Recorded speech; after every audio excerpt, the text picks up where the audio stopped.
Dalam menghadapi kegiatan Porprov Sulsel di Sinjai dan Bulukumba mendatang, atlet dayung Kota Makassar, Sulawesi Selatan memaksimalkan latihannya di Danau Tanjung Bunga. Mereka berlatih sejak bulan Februari hingga saat ini. Latihan tersebut sebagai persiapan untuk mencapai target pada Pekan Olahraga Provinsi, yakni 6 medali emas, 3 medali perak, dan 3 medali perunggu. Di sela-sela latihan, Baso Akbar selaku pelatih kepala Kanoi mengatakan, para atletnya sudah melakukan latihan sejak bulan Februari 2022 hingga kini. Saat ini sudah masuk prakompetisi. Persiapan maksimal sudah dilaksanakan dengan mengadakan latihan sebanyak 3 kali sehari.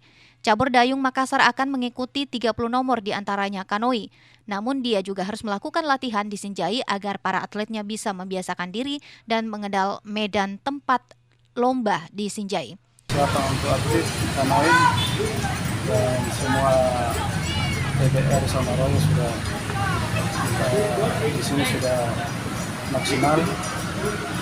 Intinya di Sinjai yang kita kendala itu arenanya karena banyak kapal lewat maksudnya lalu lalang. Kita akan berlatih agak ke dalam, kita akan usahakan latihan dan semua di sana. Sementara itu, pelatih Dragon Boots Erma Yunus mengatakan bahwa anak didiknya yang terdiri dari 15 putra dan 15 putri sudah melakukan latihan maksimal dan menargetkan beberapa medali di nomor putra-putri dan gabungan atau mix dari putra dan putri.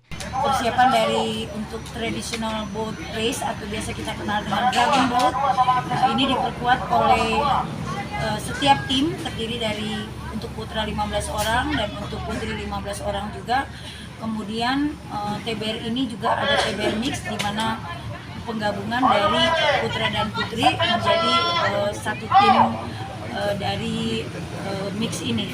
Kemudian target pencapaian kami insya Allah di Porprov ini ke-17 di Sinjai ini yaitu adalah emas, semuanya emas untuk 1000 meter, 500 dan 250, baik putra, putri maupun mix. Ia berharap pemerintah Kota Makassar mensupport penuh atlet dayung Makassar agar bisa mencapai target maksimal khususnya kebutuhan vitamin para atletnya. Ical Syahrir, Fajar TV dan Fajar Radio melaporkan.